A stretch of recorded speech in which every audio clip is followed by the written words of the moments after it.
Shit. Daniel Goldhaber was talking about jerking off horses, wasn't he? Holy shit.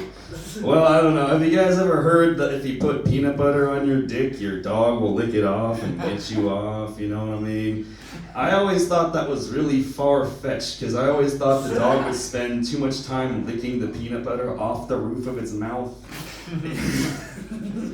Like, it'll lick your dick once and then, like, lick its own roof of its mouth for like a whole minute and then lick your dick again and then lick its own roof of its mouth for another minute.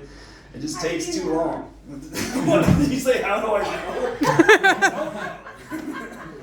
Just when I was in middle school, my friends would tell me about this myth, and I'd be like, really? I don't know, because I've fed my dog peanut butter, and I don't think that's how it goes down.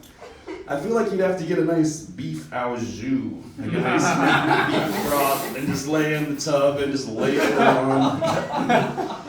Like poke a hole in the cap of the beef broth and just squirt it on there. Get a squirt bottle of beef broth, probably. That's the only way.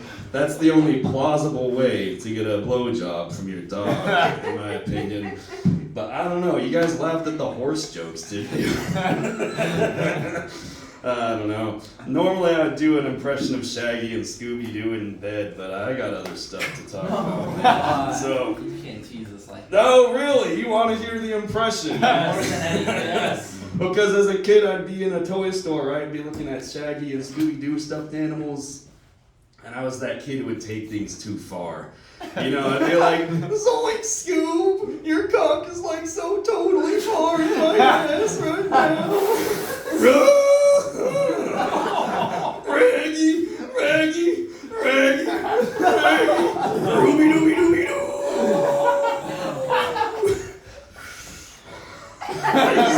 Scoob, you just like so totally came in my ass. Ray. Anyways, so I'm balls deep in this guy's ass, right? He turns around and tries to kiss me, and I'm like, what do you think I am, gay? I don't know. I think you can technically be balls deep in a guy's ass and not be gay. It's called a woman with a strap on, right? But no, I think as a man you can be balls deep in a guy's ass technically and not be gay, because here's what happened. I broke my 2-year dry spell recently. I had sex with an individual who is assigned female at birth, but she identifies as male. And that's fine. You know, I respect her gender identity. I'll try to use her pronouns and everything. I respect that. It's just weird for me trying to tell this story to my bros. Like, hey, bro, I got some pussy last night. Really? What happened? Well, he took me home. He made me dinner. We were snuggling, watching Inside Out on Disney Plus. Because, you know, that's how you do it, man. There's nothing like that will get you pussy, like crying to your childhood trauma. But yeah, and then we started making out. He took off my shirt. I took off his shirt. I started sucking his titties.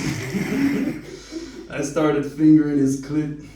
Oh man, I got my fingers in there, and I did the old cometh hither motion on his G-spot. He really liked that. Then he told me to stick it in his pussy. So I fucked him in the pussy for a while, and then he let me fuck him in the ass after that. True story, bro. True story. But anyway, speaking of sodomy, what's going on with Israel and Palestine? What a transition. Man, because like, I feel like I have a reasonable solution to this whole conflict. I just want to fly a plane over the Gaza Strip and just crop dust everyone with bacon bits. Then everyone has to leave, because the Muslims can't touch pork. The Jews can't touch pork. I mean, the Jews put up this giant fence with like electricity and like trip bombs and drones and all this shit. That's unnecessary. All you need is a fence lined with sausage links, man. And that's all you need to keep the Muslims away. I don't know. But I was watching the news, and there was this story about women in Islamic countries, and they show women walking down the street in burqas, and it's all sad. Women there have no rights. But then I notice one of the women is so dummy thick that the burqa's fitting her like a pair of apple-bottom jeans. And then in my head it's like, apple-bottom burqa, sandals that show ankle, they show ankle. And I'm like, damn, girl. If you look that good in a burqa, then I might have to, convert. You know what I'm saying? I don't know. I'm probably over time, so let's just bring your giggling host back up.